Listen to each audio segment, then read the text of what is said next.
So for today's discussion board, I'm going to do Alexander Hamilton and the National Bank of the United States.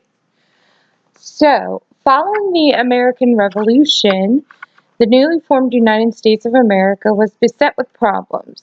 The 1780s saw widespread economic issues. The nation's leaders had their work cut out for them. On top of having to establish a new constitution because the Articles of Confederation weren't working out so well, they also had to reestablish commerce and industry, restore the value of currency, lower inflation, and figure out what to do with the debt they had incurred from the Revolutionary War. One man, a prominent figure in establishing the new nation and the first Secretary of Treasury under the new Constitution, Alexander Hamilton, had some very ambitious ideas about how to solve these problems. One of these ideas was the creation of a national bank. In December of 1790, Alexander Hamilton submitted a report to Congress detailing his national bank proposal. According to Richard Silla, this was the beginning of the financial revolution in the United States. As Treasury Secretary from 1789 to 1795, Hamilton had direct authority concerning public credit, the central bank, and the establishment of the dollar as the unit of currency. Prior to creating his proposal, Hamilton studied some of the brightest financial minds at the time.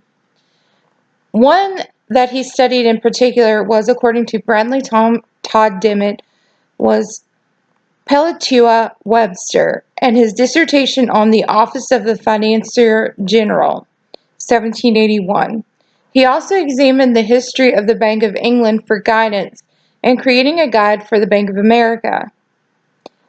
Dimmitt states in his dissertation that it took Hamilton 3 months to calculate the numbers and compile his notes. He estimated that the total debt, which included foreign, domestic, and state debt, was around $80 million, worth $4.5 million in interest tacked on annually.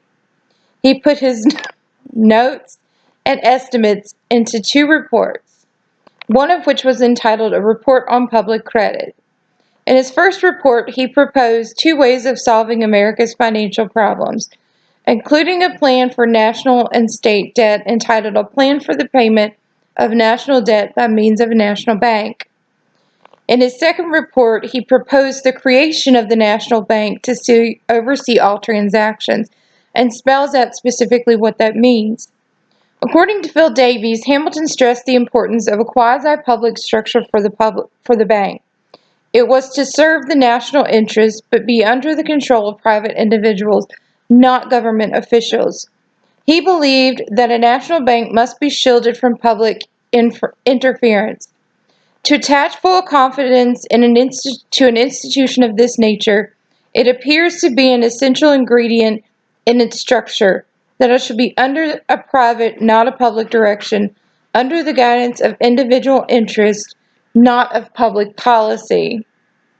Quote, Alexander Hamilton. In the article, The Bank That Hamilton Built, the author states that Thomas M. Humphrey, a former senior economist with the Federal Reserve Bank of Richmond, who has written extensively about the history of economic thought, said, Hamilton saw a system of sound, secure, and resilient financial institutions as being necessary for the real economy to function efficiently. He goes on to say in a telephone interview, he also had this vision that America would one day become a huge, thriving economic success around the world, and he thought that these institutions as being necessary to promote that vision. Hamilton's reports ignited a firestorm within both Congress and George Washington's cabinets. Disagreements erupted over the creation of a national bank because many feared that in doing so it would increase the power of the federal government beyond what it was intended by the U.S. Constitution and could result in a decrease in state sovereignty and authority. The main opponents of Hamilton's plan were James Madison and Thomas Jefferson. Jefferson was afraid that a national bank would create a financial monopoly that might undermine state banks and adopt policies that favored financiers and merchants who tended to be creditors over plantation owners and family farmers who tended to be debtors. He basically saw national banks as corporate monopolies. Jefferson argued that the Constitution did not grant the government the authority to establish corporations, including a national bank. Most of the debate on the national bank, however, ended up centering around the interpretation of a clause in the Constitution that allows the federal government to enact, quote, all laws which shall be necessary and proper for the carrying out of explicit powers such as borrowing money and collecting taxes. Jefferson argued in a written opinion to Washington that while the national bank may be convenient, it was not necessary or indispensable for the execution of the government's enumerated powers. Therefore, Hamilton's bank was unconstitutional. Madison agreed, adding that the national bank would conflict with state interest under the Constitution by interfering with the rights of states to charter and oversee their own banks of issue. Hamilton sent his rebuttal on February 21, 1791, in what is called the Argument of the Secretary of Treasury upon the Constitutionality of the National Bank.